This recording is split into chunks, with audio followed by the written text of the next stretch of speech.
You have most likely noticed it before. There are things in your life for which you are responsible, and then there are things for which you are not responsible. For example, you are completely responsible for brushing your own teeth. It would be very strange if you walked around saying, "Where's my neighbor or my wife to finally brush my teeth?" You might still do that when you are 2 years old, but it's very strange if you're still doing it when you're 20. At some point you learn to brush your teeth. That's my responsibility. Now there are things that are not your responsibility. For example,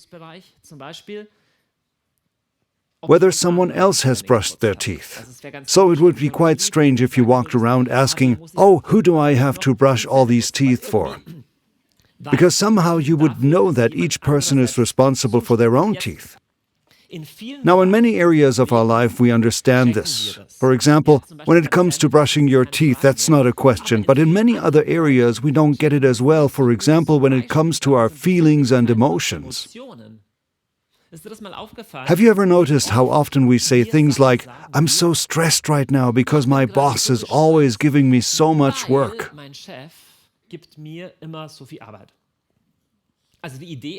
So the idea is that the way I feel inside is the other person's responsibility because they gave me so many tasks. Or I'm in a real bad mood because no one is encouraging me. I'm down, I have low self-esteem because my boss or my father or my priest, my pastor, whoever doesn't encourage me. Or, "Hey, I'm just totally empty inside and no wonder if I just let it all out and just cheat or whatever. Because if you knew my wife, she shows me so little love." So the idea is incredibly widespread, even in the way we talk, the idea that someone else is actually responsible for how I feel deep down. And if the others weren't so angry, then I would feel better too. But this strategy, this practical shifting of blame, this shifting of responsibility, on the one hand is totally convenient, because it's cool. Then I don't have to do anything myself, it's convenient. But it's also sad because then nothing ever changes and I always remain a bit below my dignity because of it. And it's a big trap, but it's widespread in people, in all of us, actually from the very beginning of human history. There is the story of paradise, you probably know it, Adam and Eve and the snake and that thing. And there is this interesting story that Eve eats a fruit and she shouldn't have eaten it. Then she gives it to her husband and he eats it too. And then God comes and says, "Hey, what have you done?" And the answer of the people is totally interesting. And that is, so God asks, "Who told you that you are naked? Did you eat from the tree that I forbade you to eat from?" Now it's funny. Adam answers, "The woman you gave me. She gave it to me." So something like, whether I ate. So first of all, you put a woman like that in front of me, so actually it's your fault, and she gave it to me. What am I supposed to do when she gives me an apple like that? And then God says, "Okay, woman, what's going on? Is it true?" Then the woman says, "No, it was the snake that tempted me." Isn't that funny? From the beginning, it was always someone else's fault. Adam says, "The woman, stupid woman, what should I do?" Then she's responsible, and then the woman, "No, stupid snake." And when the snake comes, there's nothing you can do. Now, once again, in many areas of life, we are used to being responsible. It is clear that you are responsible for how your career progresses. You are responsible for eating or drinking, for dressing. But surprisingly, we don't know it in many other areas, and especially not in this inner area. And I mainly want to talk about this inner area now. And I claim that you are responsible for this inner area. I'll draw it for you. So, this is you, and this is your inner area. And I claim that you are responsible for yourself, and that is my first point tonight.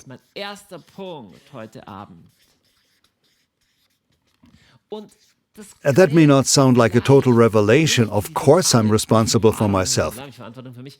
But if you ever watch us humans, the way we live, it's not so self-evident.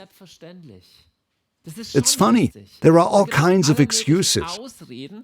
Well, the most famous one is probably the partnership excuse. I expect my partner to be responsible for how I feel deep down. But there is also the pious excuse that when I feel bad, it's God's fault. You know, it never occurs to us to stand in front of the mirror at night and say, "Come on, Holy Spirit, and brush my teeth." So somehow we've realized that God doesn't do that for us. I have to brush my own teeth. There are things that God is responsible for, but there are also things that you are responsible for. And I maintain that there are all sorts of things in your inner life, in the way you function, in the way you are, for which you yourself are responsible. And I want to strengthen your muscles and sharpen your awareness tonight, that there is a relatively large amount for which you are responsible. The Bible always puts it in such beautiful poetic language. For example, in the book of Proverbs, there is the statement, "Guard your heart with all vigilance, for out of it spring the issues of life." Or literally, you could also say, "Guard your heart with all vigilance, for all life, everything else flows out of it." The idea is that you are guarding something. You take care of something of the inside. Because everything else, all of life, flows from it. The thinking behind this is a very typical biblical one. And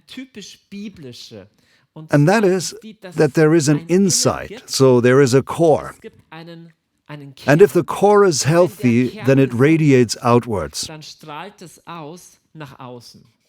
Yeah? That is the principle.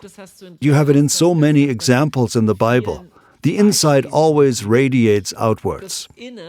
Strahlt immer nach außen. Der Grund, warum es wichtig ist, dass du The reason why it's important that you take responsibility for yourself is not just to keep your teeth from falling out, you know?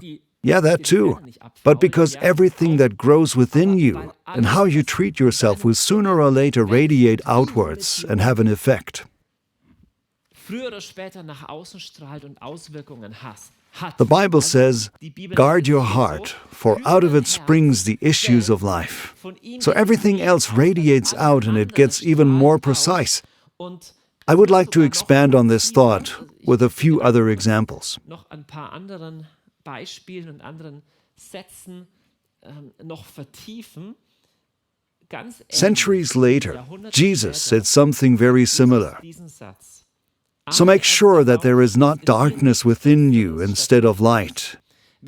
If your whole body is filled with light, and there is no darkness in it, then it will be as bright as when the lamp illuminates you with its light.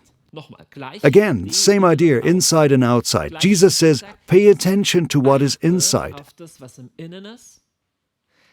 Because if the inside is healthy, it will radiate outwards. And I call this principle, how you treat yourself radiates.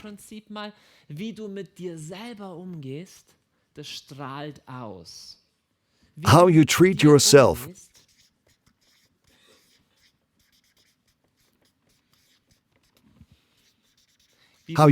yourself radiates. Guard your heart, because the way you treat your heart will have an effect on all sorts of other things.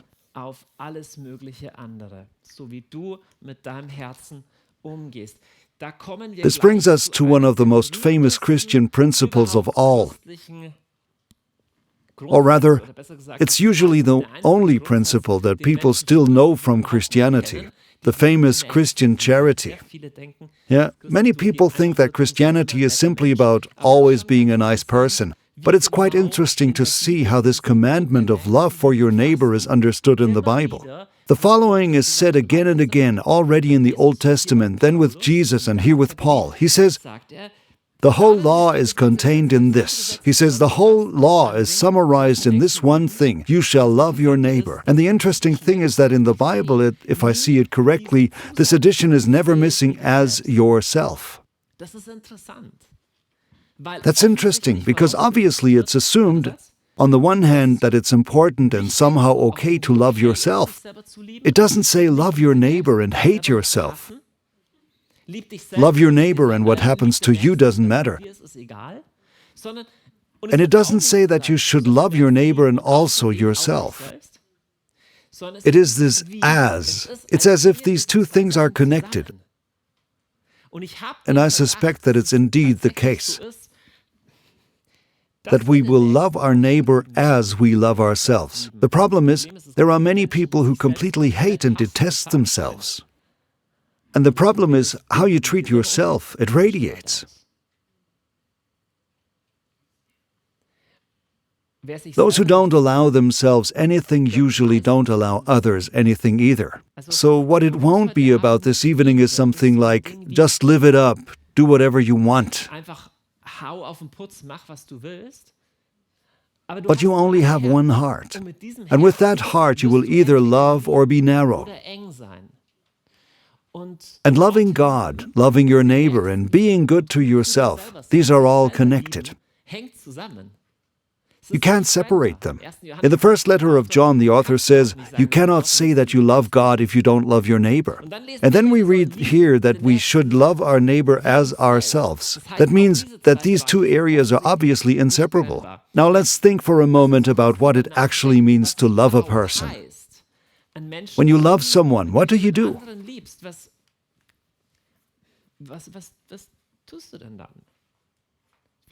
Maybe you think you kiss him or caress him. But think broadly. Love between parents and children, between friends, lovers, spouses. I believe love is always an attitude that is responsive to the other.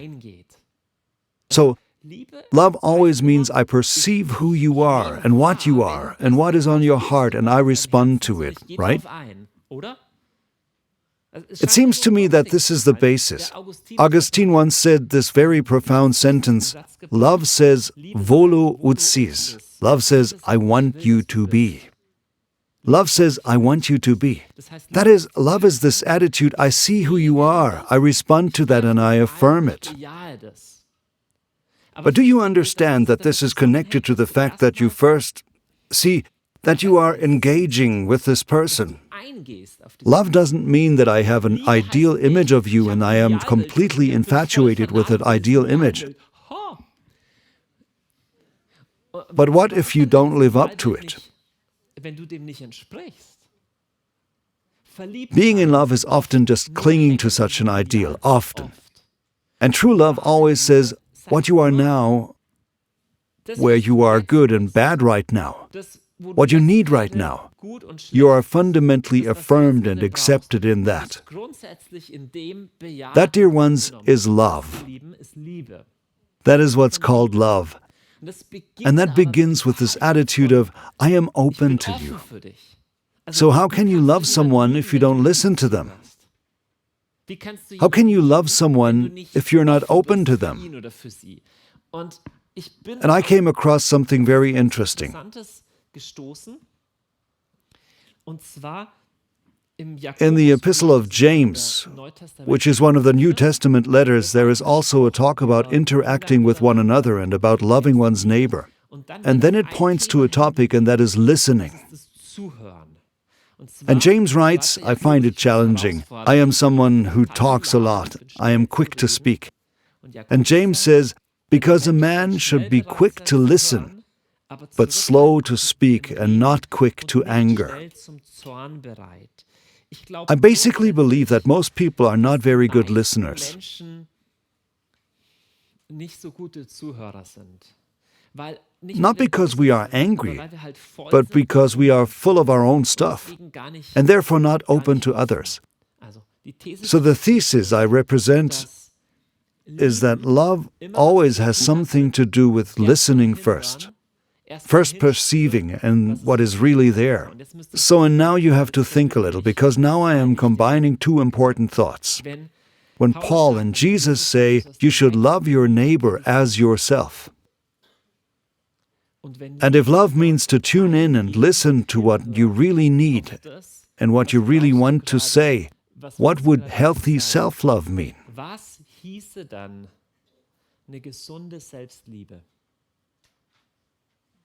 I maintain that the way you treat yourself radiates.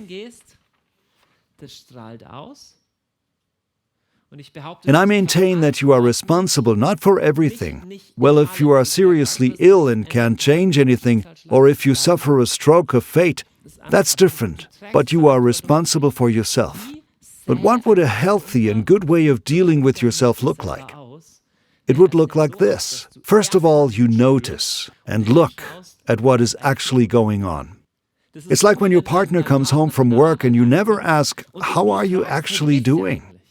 Or just superficially, "Yeah, I had a good day, let's watch TV." Then the relationship will grow cold. And listening is the beginning of every love. When you really listen and say, "Hey, really tell me from your heart what is going on right now." Women, sometimes men don't want to talk. The need can vary in intensity, but it's enough to have this attitude, "I am open to you, I am willing to listen." I believe, dear ones, that we often can't do this properly to ourselves. Let me briefly take a detour and talk about a very strange form of the image of God.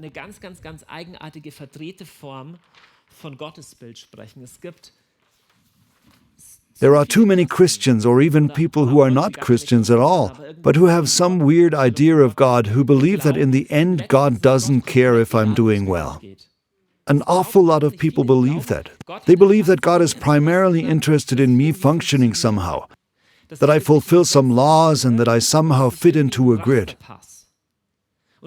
And there are so many people who spend their whole lives trying to break out of this grid and plunge into all kinds of nonsense. And sorry, but I don't know which Bible they read that in. I believe in a Jesus who had this message: "I have come that they may have life and have it to the full." Do you know what abundance of life doesn't look like to me? It doesn't look like being locked into some narrow set of rules. It's funny, we imagine God became man. Jesus suffered, died, and rose again, so that in the end we have some rules and something to do on Sunday mornings. That's not the point. There must be something else to this message of Jesus. But there are too many people who believe that God doesn't really mean well with me. And I have an idea why that is. I think it's because the way you treat yourself radiates. And I think there are people who simply treat themselves almost in a mean way. And they believe that God is the same way.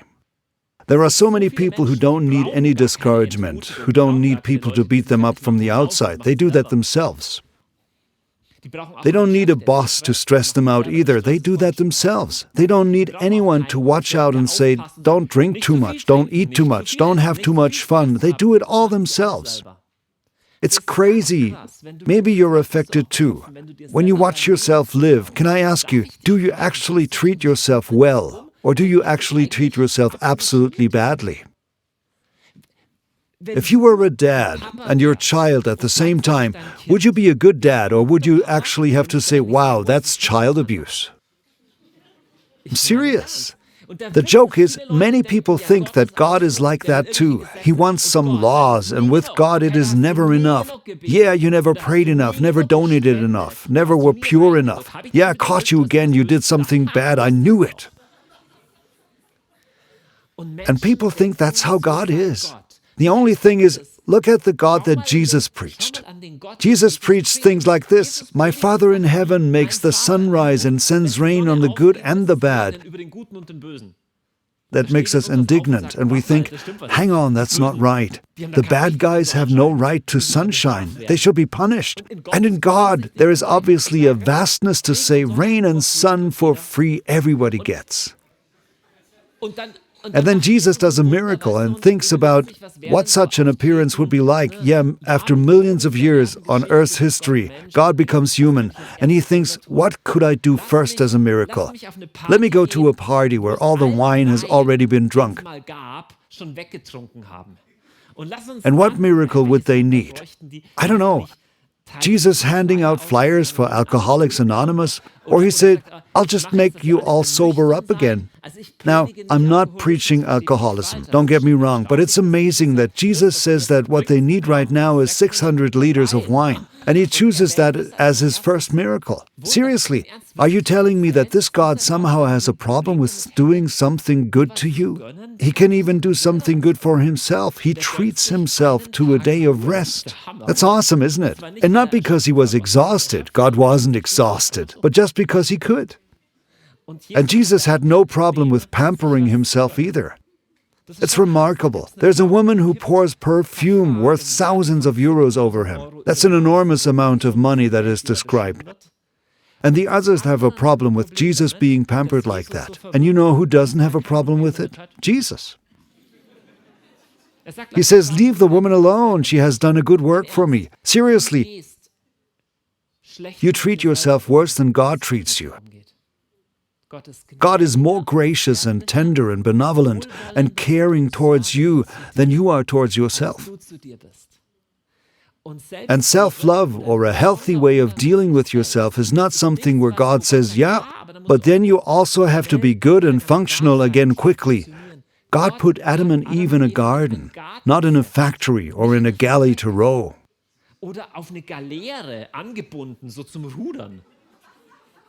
He put them in a garden, and there was a spring and flowers and fruit, and it's simply beautiful, simply in nature.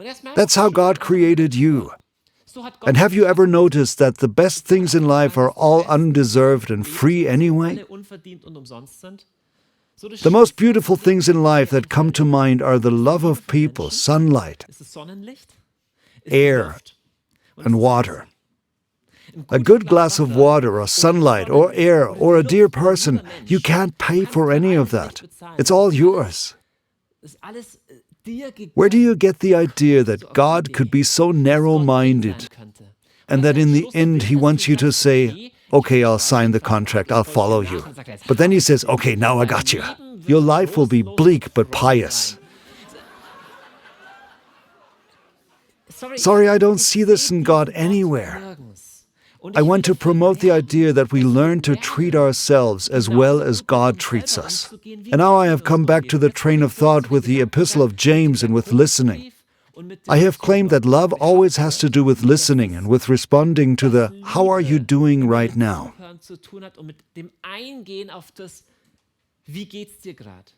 And I want to encourage you to start listening to yourself in the same way, and to ask yourself that simple question, how are you really doing? I'll tell you a secret about how to become a better lover. You become a better lover if you ask other people, how are you doing really? You can't ask everyone. You don't have to look everyone in the eye and ask, how are you really? Not everyone wants to talk about it. But if you ask your spouse, your children, your friends, you make them feel, I want you to be. And that's the definition of love. And not just asking, how are you?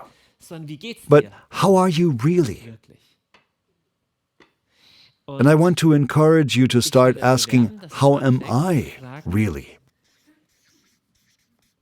Wie geht's mir? Wirklich.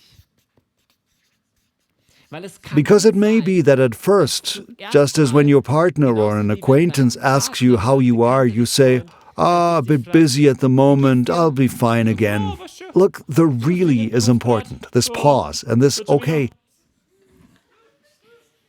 What is really going on deep inside right now? Das wirklich ist wichtig, dieses Innehalten und dieses okay.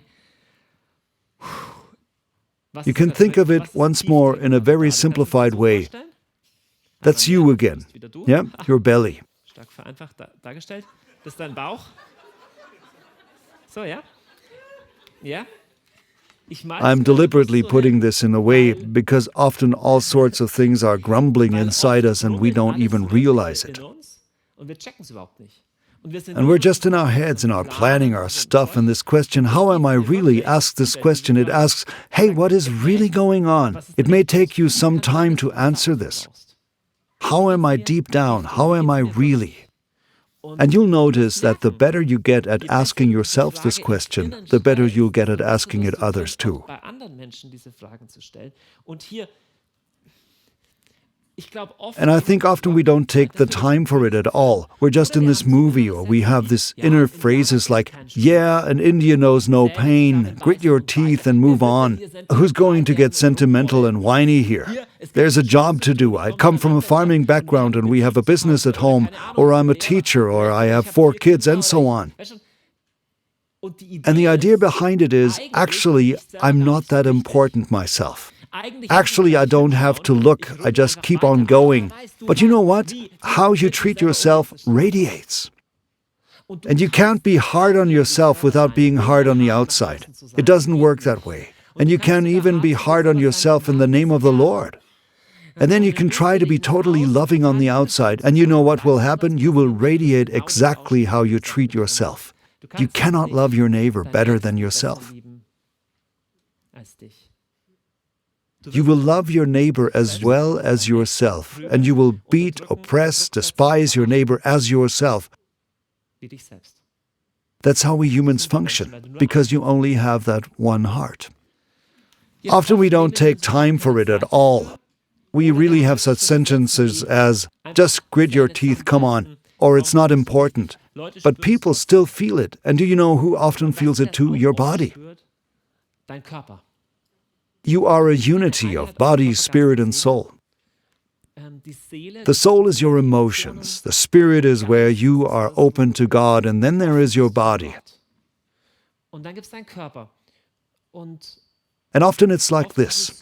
What we don't want to perceive from the soul, the body then tells us. And we know by now it's not a secret that really dramatically high proportion of all illnesses also have a mental component.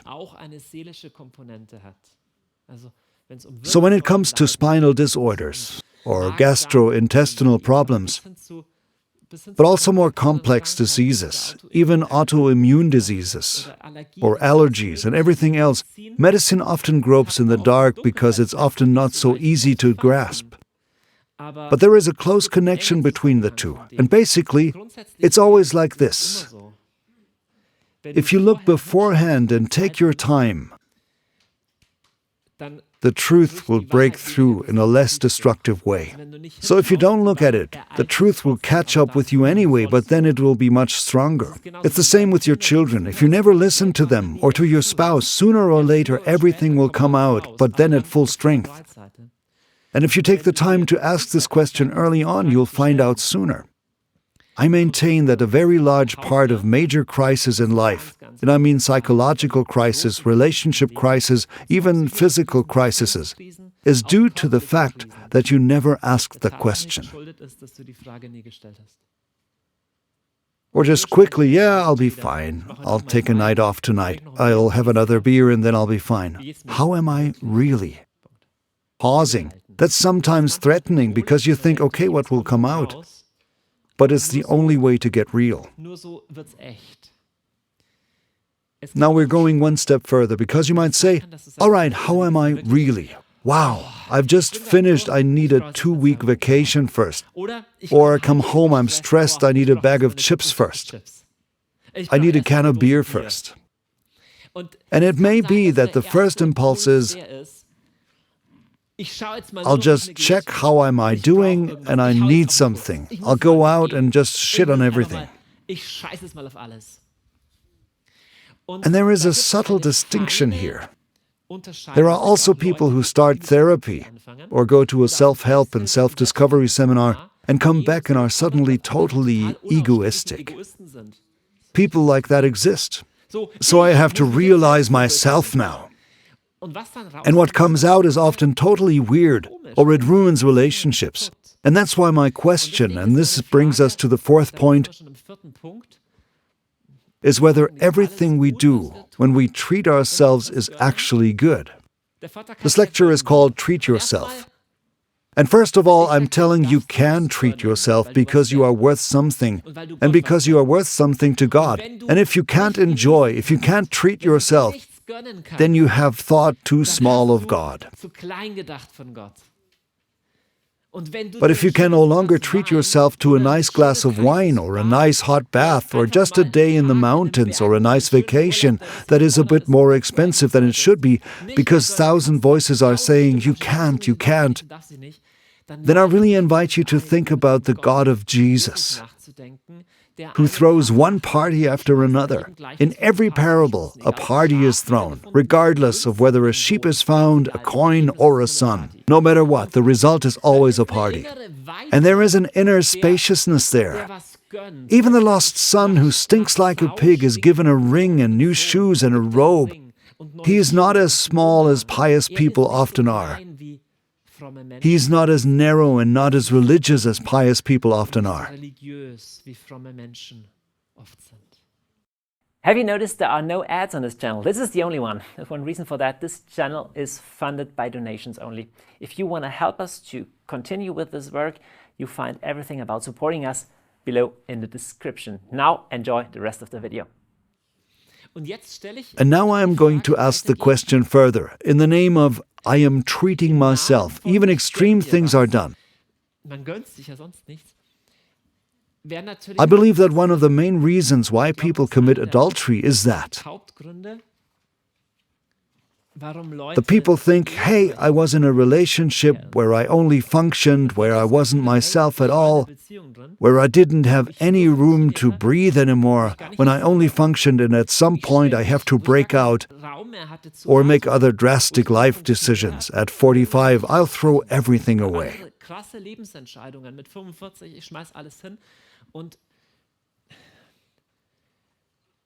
And how can you distinguish what is really good and what is perhaps just a substitute? And here I try to introduce a distinction. Let's stick with the example again. I'm so stressed I have to eat a big ice cream or drink 2 beers first. Or hey, I just had a stressful day. I'm alone in a hotel room somewhere and I was so busy at work.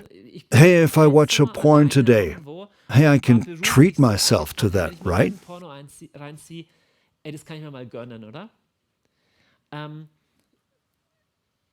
How can you distinguish between them? So let's stick with that example. There are all kinds of things that we do because we want to treat ourselves, or because something deep inside us cries and says, hey, I can't just function, I'm not a machine. And the problem is that these things aren't always good.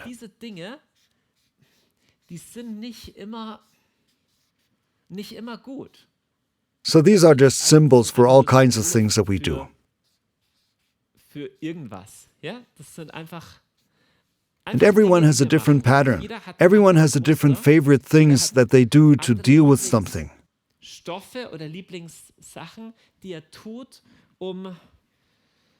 Yeah? With what? With what each of us has. And that is a deficiency or a basic need. I would like to talk to you briefly about the topics of basic needs. Every person has basic needs. And it's your responsibility to get them satisfied. It's different with a baby. A baby is completely needy. And it's bad when a baby doesn't get these basic needs satisfied because then a deficiency arises. And when there is a lack, there are little helpers to the rescue. But the problem is that if they are not a real comfort, 3 things happen. The first is that the lack doesn't go away permanently. The second is that you need more and more of it. And third, it ruins your life. And that's what you call an addiction. That's how addictions arise. I call these little helpers substitute drugs. They can be real drugs, but they don't have to be.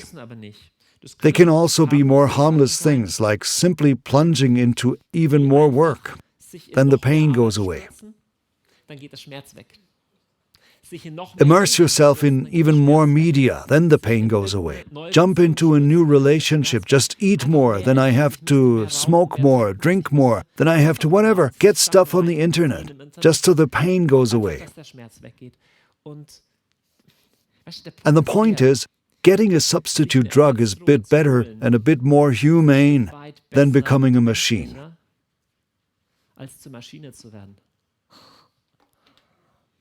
There is a scream inside of you that says, I cannot just function. And when you say, okay, I can't just function, that's why I do this and that, you are already on the right track at one point that your heart cries out and says, I can't just function. And the point is, that's right, because you are not just created to function. You are created by God. You are a relational being. And you are a being that has basic needs. And I would like to talk to you about those briefly, or I'll call it recognizing the true needs.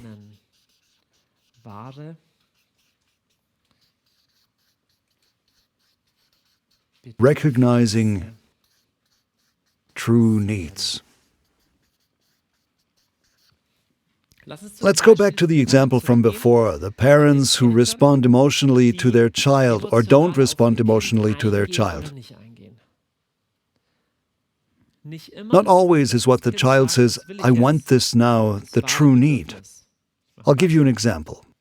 There is a 3-year-old who whines like a pig and is totally annoying and throws one thing after another down. He says, hey, I want to do this, I want that, a chewing gum, candy. The child says, I want candy, but the real need is, I need attention from you.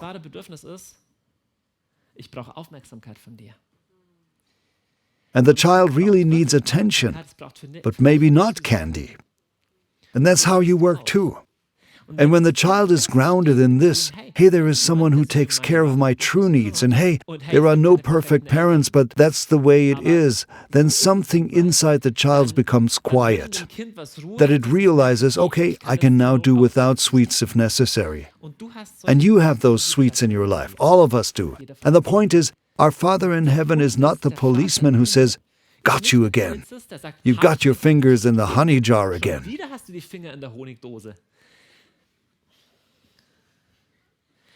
It's quite blatant. There is a passage in the Gospel of John where Jesus meets a woman who has been having one affair after another. And Jesus brings up the subject, and you might say, oh, now the incarnate Son of God is coming and he's going to really get her. You've heard it before, the 6th commandment, you shall not commit adultery. And the interesting thing is that Jesus gives the conversation a completely different point. And Jesus talks to her about the water, where you never have to thirst again when you drink it. And he says, I have a water where you don't have to keep drinking, and yet the thirst never goes away. And with that, Jesus is actually saying, you know it yourself anyway, all your men's stories. Actually, you have a deeper need, and I satisfy that. And Jesus has such a tender way of dealing with it, not just saying you can't do that, like a policeman, but saying, I offer you something on a deeper level. And if you follow Jesus, you also have a responsibility to take care of these true needs. And now, because we've all been talking about them for so long, I'd just like to briefly say what they are. It's going to be a bit scientific now. There are quite a few psychologists who write about this. You may have heard of Maslow's hierarchy of needs at school or something. I'll give you a list from a school of psychology that I like. 7 basic needs that every person has. The first is bonding. You may not have heard it, but bonding is physical and emotional closeness. A baby needs its mom to cuddle with the baby and be there emotionally. And later in life, too, you need something to give you a hug. Bonding means a stable relationship. That means that there is someone I can rely on. Finally, autonomy. That means I also want to be allowed to do something myself. If a child only cuddles all day, at some point it will go crazy. At some point it will want to run out. And you feel the same way. If you don't have the feeling that you can do something in your life yourself, then it can't be healthy in the long run. Recognition and self-esteem. Every person needs to feel that they are someone, that they can do something, and that they have a value. Every person has a need for identity. That is this topic. I know who I am, I know what suits me, and I live in unity with who I am, also in unity with my values and my ideas. Well-being and physical pleasure. No one can live without the feeling that it's nice sometimes, that it's warm, that I can simply be satisfied and happy and enjoy. And finally, meaning and spirituality. People die if they see no meaning in what they do, and if they have no spiritual goal. I'll just show them to you quickly, because you don't have to go into it as much detail. It's enough if you look inside. How am I really doing right now? And if you realize that I'm about to reach for a cigarette or whatever it is you always do, you can simply ask, okay, what am I doing right now? Does it really fulfill my basic need, or am I just putting a Band-Aid on it? Stillt es wirklich mein Grundbedürfnis? Oder mache ich halt nur ein Trostpflaster drauf? And putting a Band-Aid on it is normal and human. But when it becomes a pattern, the three things I mentioned earlier happen. Firstly, it doesn't satisfy the need. Secondly, you need more and more of it, and gradually destroys your life. If you once have a beer once you're stressed, it's one thing. But if you can only relax with beer, you need more and more of it. It doesn't make the lack any smaller, and it gradually destroys your life and your relationships. That's how addictions work. It's actually enough if you take a quick look inside yourself and say, okay, I'd like to drink beer now. But then you look at what is my need actually, and you see, actually, I'm just sad. Okay, you're sad. What can you do? I don't know, you can reach out to other people. You can take refuge in prayer to the Lord. You can think about what nice thing could I do for myself right now. Or you sit in the hotel room and think, I would really like to watch porn now. But then you think, okay, porn, what basic need shall it fulfill? Then you realize I'm just lonely, or I'm overworked.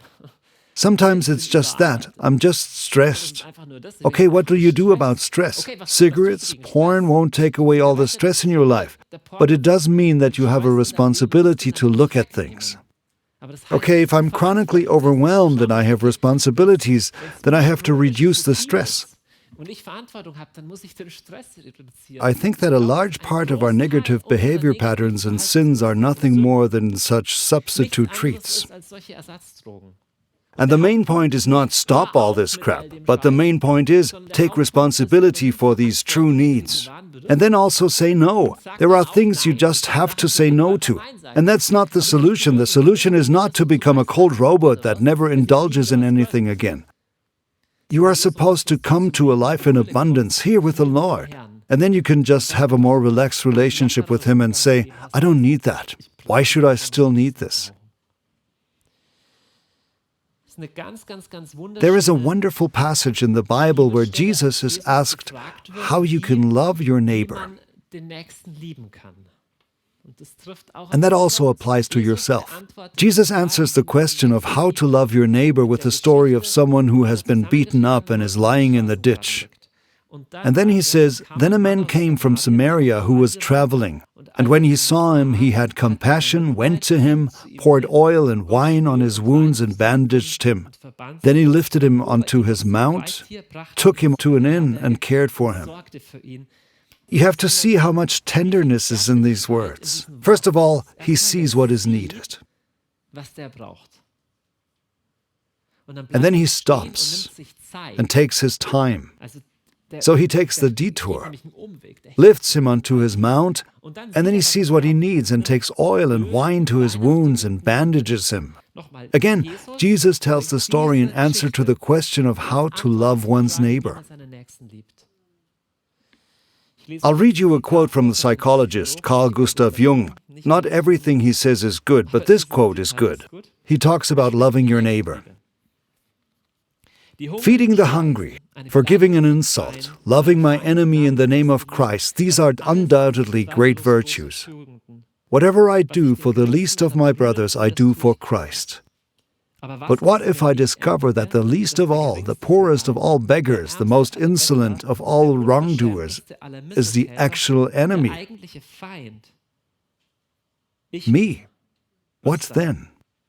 As a rule, the attitude of the Christian then turns into the opposite.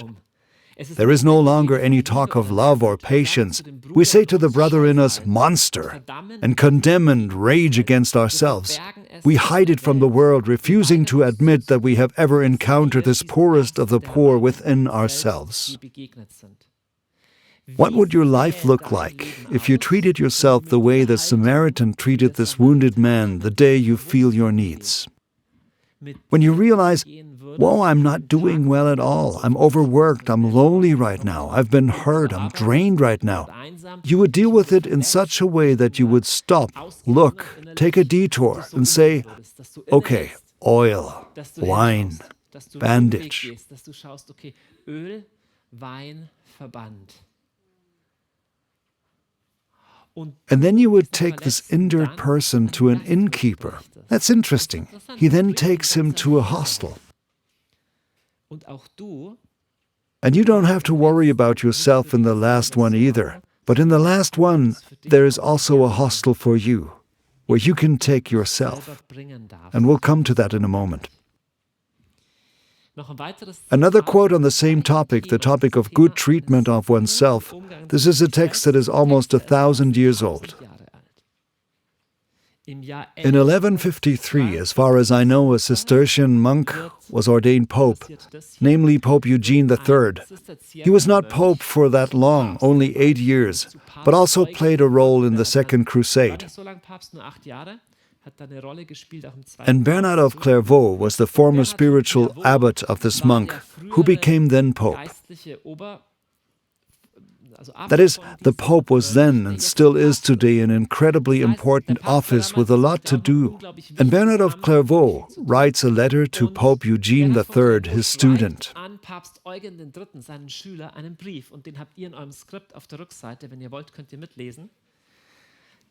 Bernard of Clairvaux writes around 1154, "Where should I begin?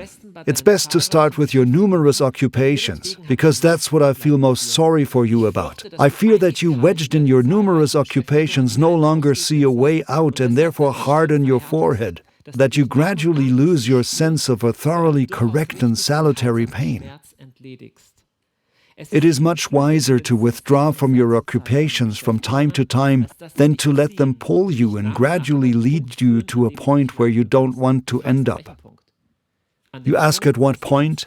At the point where the heart becomes hard. Don't ask further what is meant by that. If you don't startle now, your heart is already that far gone. The hard heart is alone. It's not returned to itself because it doesn't feel itself. This is written 1154. It's not modern psychology. Why do you ask me? Ask Pharaoh. It is said of him that he had a hardened heart. No one with a hard heart has ever attained salvation unless God had mercy on him. And as the prophet says, take away his heart of stone and give him a heart of flesh, a heart that has lost the fear of God and the sense of people. The love of God, love of neighbor, and love of self are connected. The hard heart loses the sense of all three. If you spend your whole life and experience being completely active and make no room for reflection, should I praise you? I believe that no one who knows the words of Solomon will praise you. He who limits his activities attains wisdom. If you want to be there for everyone, following the example of him who became everything to everyone, I praise your humanity, but only if it is full and genuine. But how can you be fully and genuinely human if you've lost yourself? You are a human being too. Next section. So if all people have a right to you, then you too should be a person who has a right to themselves. Why should you have nothing to yourself? How long will you be a ghost that goes out and never comes home? How long will you pay attention to everyone else but not to yourself? Yes, if you treat yourself badly, how can you treat anyone well? Remember that. Treat yourself well. I'm not saying always, I'm not saying often, but I am saying always once. Be there for yourself as you are for everyone else, or at least be there for yourself after everyone else.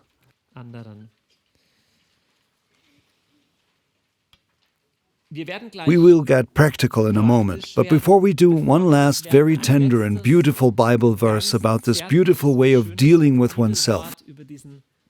Paul is talking about church conflicts and says about a fellow brother that it's better in this context to abstain from meat than to offend a brother, so that he can't handle it. That is the context. And then Paul writes, "The weak will be destroyed by your knowledge. He, your brother, for whom Christ died." Der Schwache geht an deiner Erkenntnis zugrunde, eher dein Bruder, für den Christus gestorben ist. Und ich finde, And I think there is so much tenderness in these words. Paul says, your brother, who is also a Christian, he, your brother, for whom Christ died. Do you know that you are also the brother for whom Christ died? You're not worth less than that. So let's just look at 10 little ideas on how you can learn to take good care of yourself. They're also on the script, just in passing, 10 little points.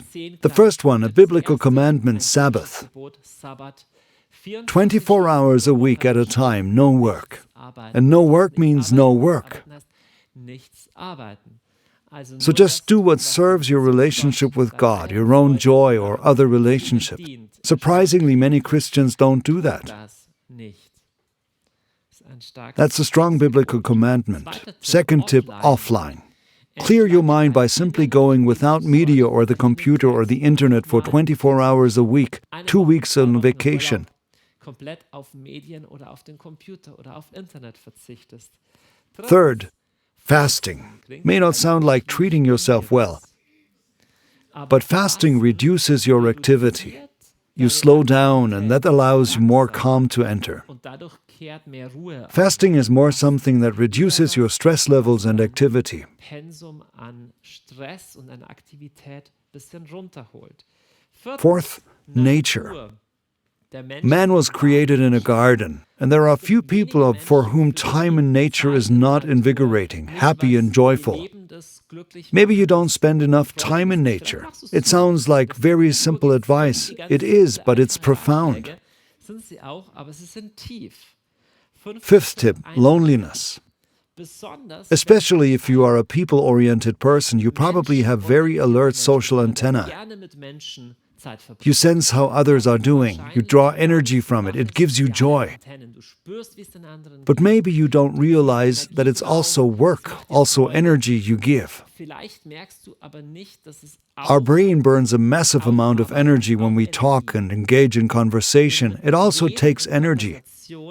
Consciously spending a day, a few days, a week in silence or simply alone, retreating somewhere is a good self-care measure.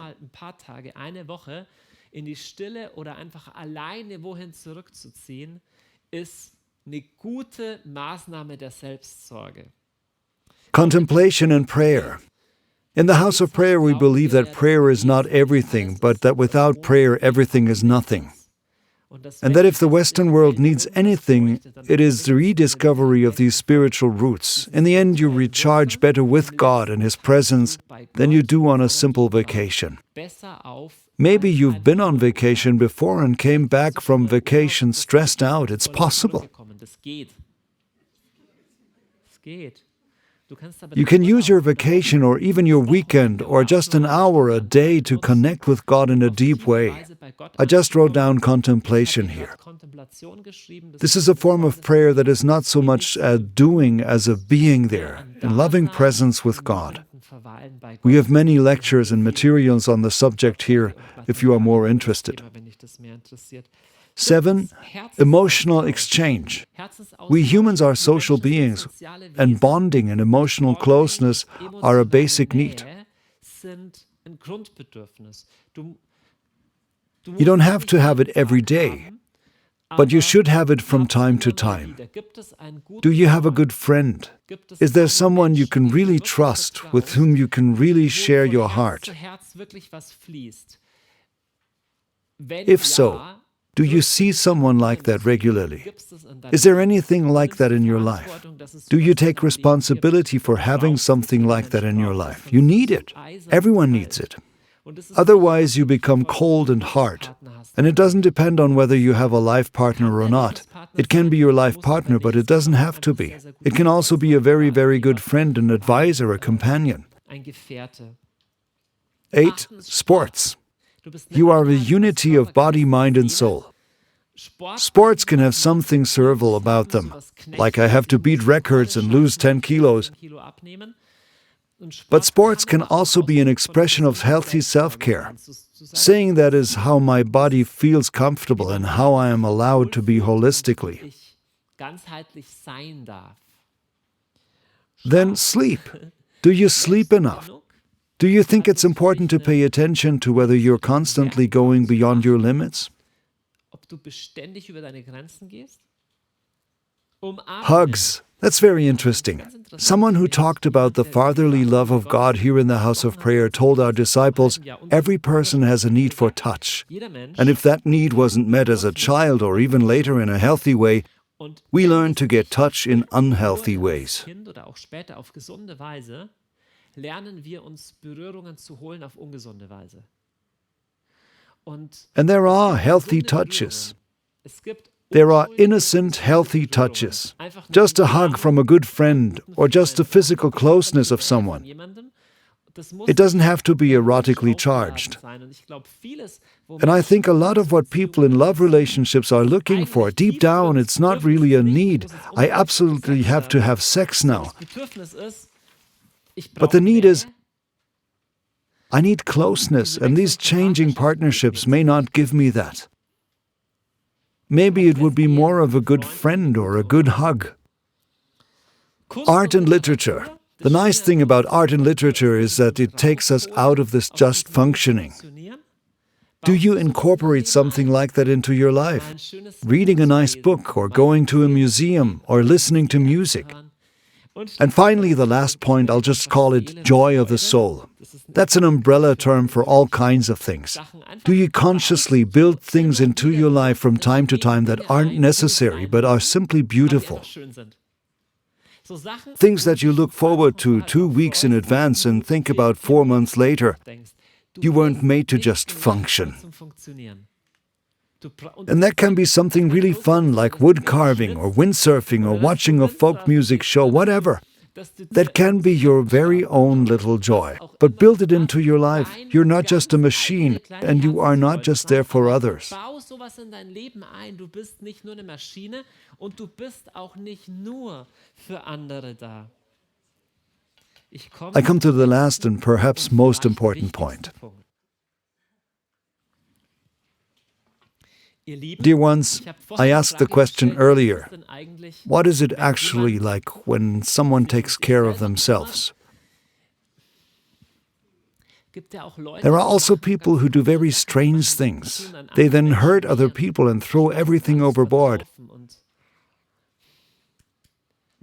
And after all that I said now about your responsibility for yourself, about healthy self-care, I will show you one last path that nevertheless transcends all of this. And that is this. You are indeed responsible. But there is an even higher path. And that is that you, like the Samaritan who lifts the injured man onto his mount, then take him somewhere. And that is the path that Jesus taught. Jesus taught that you are valuable, but that you don't have to struggle painfully, oh, how can I take care of myself, but that something easy comes in. Jesus says in the Sermon on the Mount, don't be afraid, don't worry about your life and that you have something to eat, nor about your body and that you have something to wear. Is not the body more important than clothing? Look at the birds of the air. They neither sow or reap or store away in barns, and yet your heavenly Father feeds them. Are you not of more value than they? That is very interesting. There are many religions in the world that teach that material things are not so important. Buddhism teaches that. And Buddhism says none of that is important, because it's all just an illusion. And ultimately your ego is also an illusion. And Jesus says something completely different. Jesus doesn't say that clothing is unimportant and that you are also unimportant, that it's all just an illusion, but Jesus says clothing is important, but your Father knows that, and you are even more important. He's not saying that it doesn't matter at all whether you have something to eat or not, but he is saying that there is a higher way than self-care, and that is called trust. And the last and highest step is that you take your heart in your hand and take care of it, and at the same time you give your heart away. Ja, dass du dein Herz einerseits in die Hand nimmst und drauf aufpasst und gleichzeitig dein Herz. I'll show you.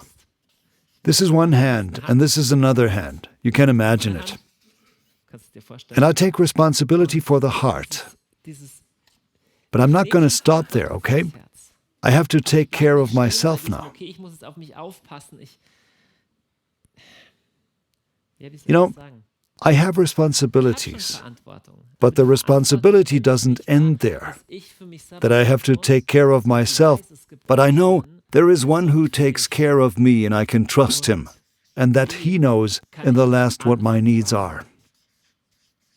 dass der im Letzten weiß, was meine Bedürfnisse sind. Und And there is the most famous psalm in the Bible, which is all about that. der And I would like to read it with you now at the end. It's very well known, but read it just in the context of self-care. Or does it matter to God that I am really well, or does he not care? Read it just in the context of basic needs. Dass es mir wirklich gut geht oder ist ihm das egal? Lies den mal nur vor dem Hintergrund von Grundbedürfnissen. The Lord is my shepherd. I shall not want. He makes me lie down in green pastures. He leads me beside the still waters. He does not drive you. He does not oppress you. He restores my soul. It doesn't say grit your teeth even when you have wounds. He restores my soul. He leads me in the paths of righteousness for his name's sake. Though I walk through the valley of the shadow of death, I fear no evil, for you are with me. Your rod and your staff, they comfort me. You prepare a table before me in the sight of my enemies. You anoint my head with oil. That was simply a luxury in those days. That's perfume. Oil is not necessary. It is not necessary for survival, but it's like, wow, here you can get something that is simply beautiful and smells good. You fill my cup abundantly. You pour out for me in full measure, abundantly. In Judaism, there is a custom on Shabbats to pour wine until the cup overflows. This is a sign of God's generosity. And dear friends, Patrick Knittelfelder was here 2 weeks ago. His last point was, the world needs more champagne. There's a bit of truth to that. A celebration culture has always been a hallmark of Christianity. And we also need to celebrate. It's important. God loves to celebrate. And our celebration should always be an expression of abundance. And finally, all kindness and mercy, or rach in Hebrew, that is only kindness and mercy will follow me all my life. And in the house of the Lord I may dwell for a long time. You are responsible for yourself.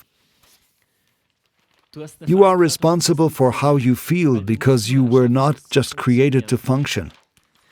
The way you treat yourself will affect others. And it starts with you first listening to yourself. Okay? How am I really doing right now? And which basic need is there right now? And where am I just trying to fill it with a substitute? But in the end, you learn to fully trust the one who gives you what you need, who pours it all out for you. And you entrust your heart with all its unwanted and unfulfilled things.